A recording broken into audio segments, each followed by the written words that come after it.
UP विधानसभा चुनावों में अब भी गठबंधनों की सूरत साफ होते नहीं दिख रही है। सपा और आरएलडी गठबंधन में पेच फंस गया है, तो दूसरी ओर ओम प्रकाश राजभर के सपा से गठबंधन करने के बाद उनके द्वारा बनाया गया भागीदारी मोर्चा बनने से पहले ही बिखर गया है। भागीदारी मोर्चे के दल अलग अलग दिशाओं में चले गए हैं। कोई सपा के साथ है तो कोई भाजपा के साथ, और कुछ दलों ने कांग्रेस से करीबी दिखाई है। लेकिन एआईएमआईएम किसके साथ है ये अभी तक साफ नहीं हो पाया है। तो किस दल से हो सकता है एआईएमआईएम का गठबंधन, और क्या कहा है एआईएमआईएम चीफ असदुद्दीन ओवैसी ने? देखिए रिपोर्ट। उत्तर प्रदेश में आगामी विधानसभा चुनाव को लेकर तमाम राजनीतिक दल अपने अपने समीकरण साधने में जुटे हैं। उसी कड़ी में हैदराबाद के सांसद और एआईएमआईएम प्रमुख असदुद्दीन ओवैसी भी यूपी में जीत का दावा कर रहे हैं और 100 सीटों पर चुनाव लड़ने की बात कह रहे हैं, जिससे दूसरे दलों की चिंता बढ़ गई है। असदुद्दीन ओवैसी ने कहा, हमारी पार्टी ने 100 सीटों पर चुनाव लड़ने का फैसला किया है। हम एक दो और राजनीतिक दलों के साथ बातचीत कर रहे हैं और समय बताएगा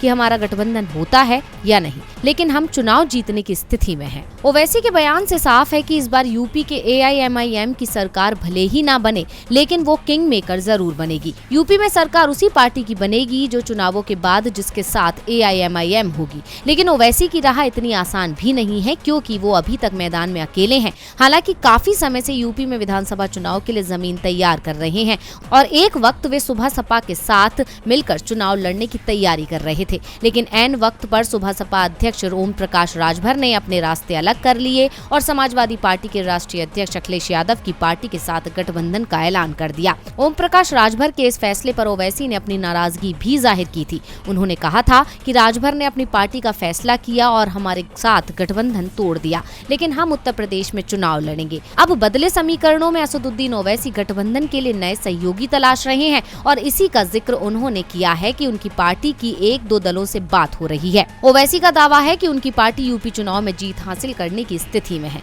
अब उनका ये दावा कितना सही साबित होता है, ये तो देखने वाली बात होगी। डीवी लाइव की रिपोर्ट।